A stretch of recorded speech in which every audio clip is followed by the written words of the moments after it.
Picture a room full of the wisest men of their time: Bhishma, Drona, Vidur, men who had spent their entire lives studying Dharma, what is right, what is just, what a good human being is supposed to do, and in the middle of that room, Draupadi is being humiliated publicly, deliberately, in front of everyone. These men are silent, not because they think it's right, they don't. Every single one of them knows this is wrong. But the legal question is complicated. Did Yudhishthir have the right to stake her in the first place? The rules aren't clear on this, and so they wait, they debate, they deliberate. A woman is being disrobed, and nobody moves, nobody intervenes, nobody is held accountable. Let that sink in. Now, here's what I want you to consider. That moment in the Mahabharata, that silence in that courtroom is not ancient history. It is happening right now in a different room with different people and different paperwork. And that is what I want to talk about today.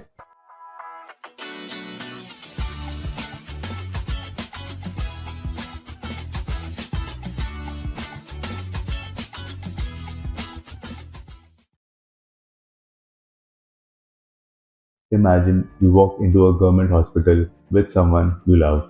They are in pain. It's visible, it's urgent. The doctor looks up from his desk. He sees it too. But before he can do anything, he needs the referral form. Without it, the system won't process the treatment.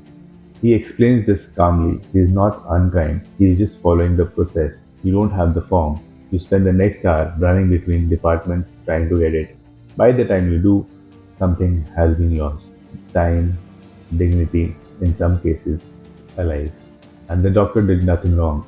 This hospital did nothing wrong. The rule was followed perfectly. So, why does it feel so wrong? A student applies for a scholarship.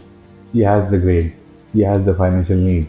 He's exactly the kind of person the scholarship was created for. Her application is rejected. Not because she doesn't deserve it, but because one column in the application form was left blank. A column that had nothing to do with her eligibility.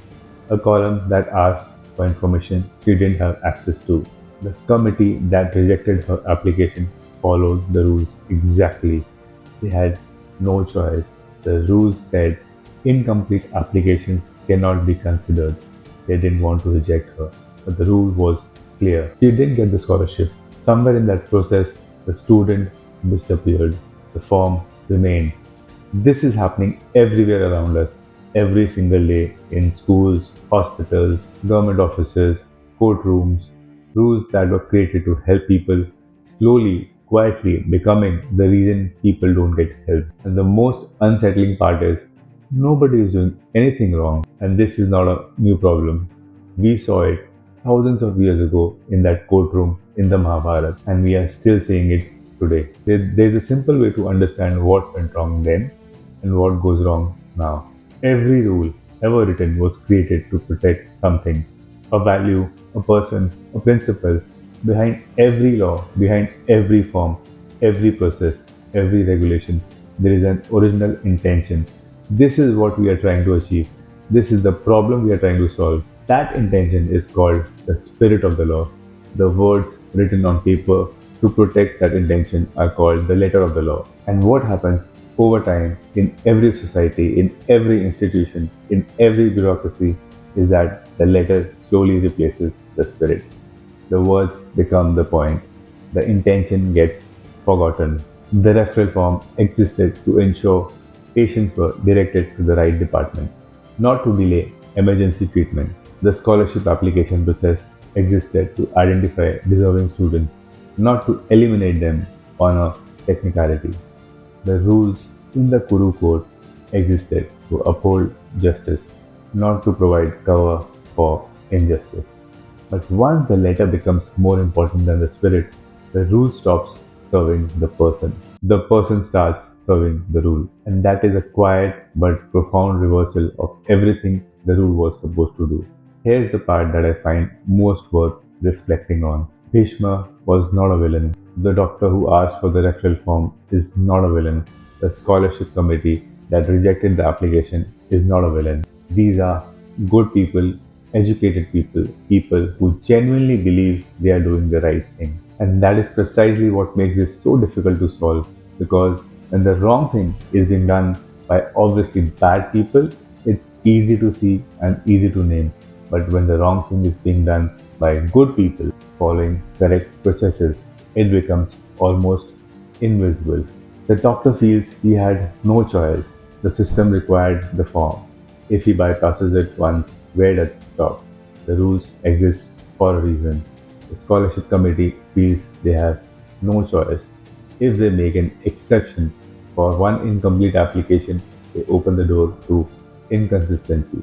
The process must be respected. Bhishma felt he had no choice. The legal question was genuinely unclear. It was not his place to intervene without certainty.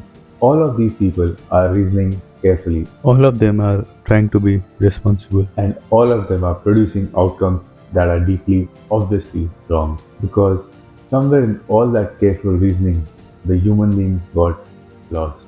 Here's what I have come to believe: the rule is not what decides the outcome, the intention of the person applying it does. A doctor who genuinely wants to help the patient will find a way. He will treat first and sort the paperwork later. He will find a colleague who can process the form while he attends to the patient. He will use his judgment because his intention is clear. This person needs help right now. A scholarship committee that genuinely wants to find deserving students will call the applicant, will ask her to submit the missing information, will find a way to evaluate her on merit rather than eliminate her on a technicality. The rule is the same, the intention is different, and the outcome is completely different. This is what was missing in the courtroom in the Mahabharata. Not intelligence, not knowledge, not even courage in the traditional sense. What was missing was the intention to do what was right. Even when the rule made it easy not to.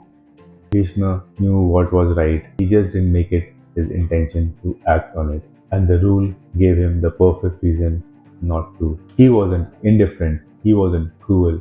He was a man who had spent the entire life building a reputation for righteousness, and in the moment it mattered most, He protected that reputation instead of using it. He followed the rule. He lost the principle. and I think that is a very human thing to do, a very understandable thing to do, which is exactly why it is worth talking about. Because we all are Bhishma in some moment.